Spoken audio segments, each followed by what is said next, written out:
കേരളം നെഞ്ചോട് ചേർത്തുവെച്ച ജനനായകൻ വി.എസ്. അച്യുതാനന്ദന്റെ ശില്പം കാണാനെത്തിയ മകൻ അരുൺകുമാർ ആദ്യം അല്പം മൗനത്തിലായിരുന്നു.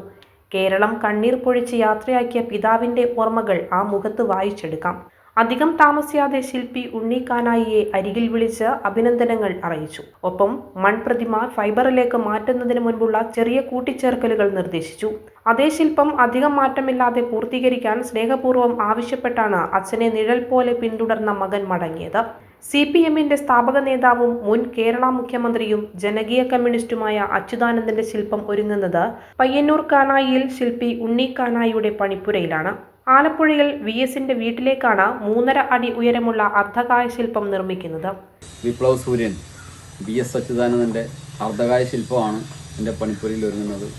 3.5 അടി ഉയരമുള്ള ഈ കളിമൺ ശില്പം VS-ന്റെ ആലപ്പുഴയിലെ വീട്ടിലേക്ക് വേണ്ടിയാണ് നിർമ്മിക്കുന്നത്. VS അച്യുതാനന്ദന്റെ മകൻ അരുൺകുമാർ ശില്പം സന്ദർശിച്ച് വിലയിരുത്തി നിർദ്ദേശങ്ങൾ നൽകിയിരുന്നു. ഈ വരുന്ന VS ദിനത്തിൽ ജൂലൈ 21-ന് അദ്ദേഹത്തിൻ്റെ വീട്ടിൽ സ്ഥാപിക്കാൻ വേണ്ടിയാണ് ഈ ശില്പം ഒരുക്കുന്നത്. ഈ ശില്പം ഫൈബർ ഗ്ലാസ്സിൽ നിർമ്മിച്ച് വെങ്കല നിറം പൂശിയാണ് ഇത് പൂർത്തീകരിക്കുക. ചുരുങ്ങിയ സമയം കൊണ്ടാണ് ഈ ശില്പം തീർത്തിരിക്കുന്നത്.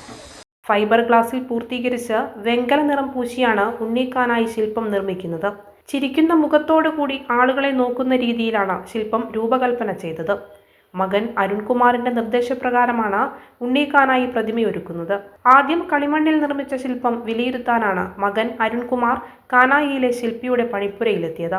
VS-ന്റെ 1-ാം ചരമദിനമായ ജൂലൈ 21-ന് ആലപ്പുഴയിൽ VS-ന്റെ വീട്ടിൽ ശില്പം സ്ഥാപിക്കും.